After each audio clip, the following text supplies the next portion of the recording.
அம்மா என்ன சர்க்கரையெல்லாம் வச்சு என்னமோ பண்ணுற, என்ன பண்ணுற? ஒன்றும் இல்லை, ஒரு ஈஸியான ஸ்வீட் பண்ணலான்னு சர்க்கரை எடுத்து ஃபஸ்ட்டு இப்போ பாகு காய்ச்சிக்கிறேன்னா, பட் அதுக்கு முன்னாடி என்ன பண்ணிக்கணும் தெரியுமா நீ?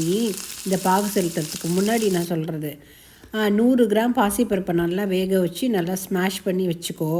அடுத்தது கோதுமை மாவை எடுத்து நல்லா நெய் விட்டு நல்லா டீப்பாக ரோஸ்ட் பண்ணி நல்லா ப்ரௌன் கலர் ஆகணும். ரெண்டுத்தையும் நம்ம ப்ரிப்பேர் பண்ணி வச்சுட்டோம்னா இது பண்ணுறதுக்கு ஒரு 5 மினிட்ஸ் கூட ஆகாது. இதை பாரு, பார்த்துட்டே இருக்கியா? அது மாதிரி நல்லா கரைஞ்சி பாகுபதம் சும்மா ஜஸ்ட்டு வந்துட்டுனா போகிறோம். உடனே நம்ம அந்த நல்லா ரோஸ்ட் பண்ணி வச்சுருக்கிற கோதுமை மாவை போட்டு நல்லா லம்ஸ் இல்லாமல் கலரிண்டே இருக்கணும்.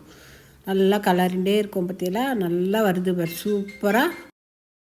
ஏய், நல்லா ப்ரௌனாக இருக்குப்பா கலரு.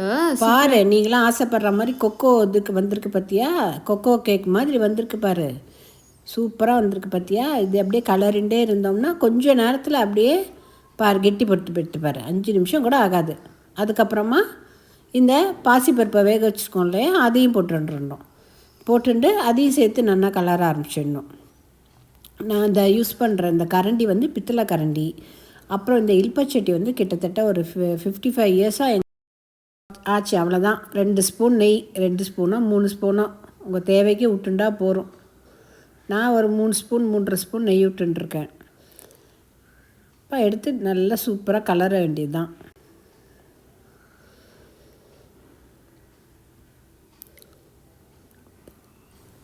கலர்ண்டே இருந்தோமா அப்படியே பாரு கொஞ்சம் நேரத்தில் பாரு, 2 மினிட்ஸ் கூட ஆகாது, அப்படியே ஒட்டாமல் வந்துடுத்து பாரு. எதுக்கு நீங்களாம் அப்போல்லாம் நான்ஸ்டிக்கு அது இதுன்னு யூஸ் பண்ணுறேன்னு எனக்கு தெரியல. பாரு, இது எங்கள் மாமியாரோட மாமியார் காலத்து கல்கட்டாவிலேருந்து வாங்கின இல்பச்சட்டி. இது கல்கட்டா இல்பச்சட்டின்னு சொல்லுவாள். அப்போல்லாம் எவ்வளோ சூப்பராக வந்திருக்கு பாரு, பட்சணம் பண்ணுறதுக்குன்னே இதை யூஸ் பண்ணிகிட்டுருக்கா. நானும் அதையே ஃபாலோ பண்ணிகிட்டு இருக்கேன். பாரு எவ்வளோ சூப்பராக வந்துடுது பாரு, ஆச்சு. அவ்வளோதான்.